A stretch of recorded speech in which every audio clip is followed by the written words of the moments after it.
میرے دوستوں، میں آپ کو ایک خوبصورت بات بتاتا ہوں. یہ یرمیہ 6:10 میں ہے، جس میں ہم خدا سے کچھ عظیم سیکھنے والے ہیں، کیونکہ یہودا کی بادشاہی گمراہ ہو رہی تھی. اس صورتحال کے بارے میں خدا تعالیٰ فرماتا ہے، میں کس سے کہوں اور کس کو جتاؤں تاکہ وہ سنیں؟ دیکھ، ان کے کان نامختون ہیں اور وہ سن نہیں سکتے. دیکھ، خداوند کا کلام ان کے لیے حقارت کا باعث ہے، وہ اس سے خوش نہیں ہوتے. یہ برا ہے. لوگ، خدا کے لوگ جو اسے پسند نہیں کرتے، اسے روکنا ضروری ہے. میں آپ کو یسوع کے پاس واپس آنے کے لیے کہوں گا کہ آپ خدا کے پاس آئیں اور اپنی برکت پائیں. میری ٹانگوں میں کمزوری تھی. جیسے جیسے میں چلتی تھی ایسا لگتا تھا گر جاؤں گی. جی، آپ کو گرنے کا ڈر لگتا. ٹھیک ہے، آپ اچھے طریقے سے چلے بہن. یسوع کے نام میں آگے بڑھیں.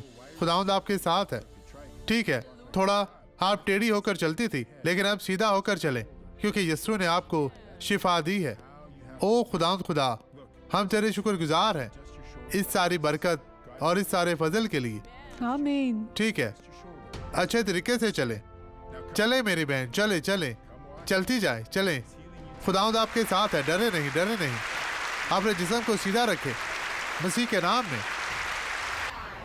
آئیں اب دعا کرے. باپ، یسوع کے نام میں میں ان لوگوں کو تیرے پاک لہو میں چھپاتا ہوں. تو انہیں برکت دے، انہیں چھو پاک صاف اور مسح کر، اور ہر طرح کی بدی، کمزوری، بیماری سے انہیں نجات دے. یسوع مسیح ناصری کے نام میں خداوند آپ کو برکت دے.